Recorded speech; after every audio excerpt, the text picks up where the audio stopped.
দক্ষিণ এশিয়ার আকাশে আবারও বাড়ছে আগুনের খেলা। ভারত পাকিস্তানের ক্ষেপণাস্ত্র প্রতিযোগিতা এবার পৌঁছে গেছে নতুন মাত্রায়।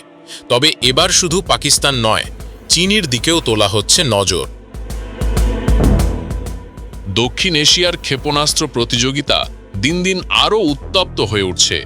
ভারত সম্প্রতি ঘোষণা করেছে তারা সফলভাবে পরীক্ষামূলকভাবে নিক্ষেপ করেছে অগ্নি-5, একটি মাঝারি পাল্লার ব্যালিস্টিক ক্ষেপণাস্ত্র। এই অগ্নি-5 ক্ষেপণাস্ত্রটি 17.5 মিটার লম্বা, ওজন প্রায় 50,000 কেজি এবং 1 টনেরও বেশি নিউক্লিয়ার বা প্রচলিত ওয়ারহেড বহন করতে সক্ষম। এর পাল্লা 5,000 কিলোমিটারেরও বেশি, যা এটিকে বিশ্বের অন্যতম দ্রুত গতির ক্ষেপণাস্ত্রে পরিণত করেছে। ভারতের এই পরীক্ষার 1 সপ্তাহ আগেই পাকিস্তান ঘোষণা করেছিল নতুন আর্মি রকেট ফোর্স কমান্ড গঠনের কথা, যা বিশ্লেষকদের মতে ভারতের সাম্প্রতিক সামরিক সুবিধার জবাব হিসেবেই তৈরি করা হয়েছে। তবে বিশ্লেষকেরা বলছেন, ভারতের এই নতুন ক্ষেপণাস্ত্র পরীক্ষার মূল বার্তা পাকিস্তানের জন্য নয়, বরং চীনের উদ্দেশ্যে। অগ্নি-5-এর পাল্লার মধ্যে রয়েছে চীনের উত্তরাঞ্চল সহ এশিয়ার বড় অংশ, এমনকি ইউরোপের কিছু অঞ্চল।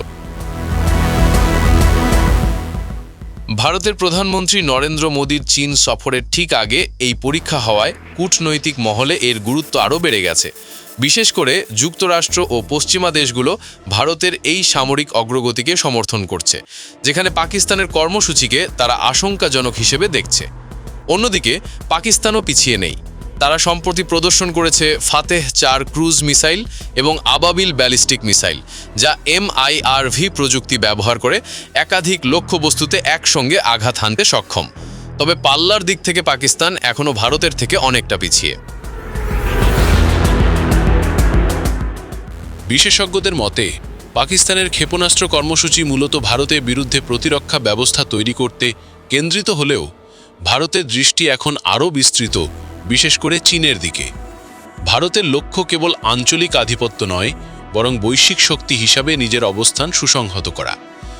সামরিক বিশ্লেষকরা সতর্ক করে বলছেন, এই প্রতিযোগিতা যদি এভাবে চলতে থাকে, তবে দক্ষিণ এশিয়ার স্থিতিশীলতা আরও নড়বড়ে হয়ে উঠতে পারে।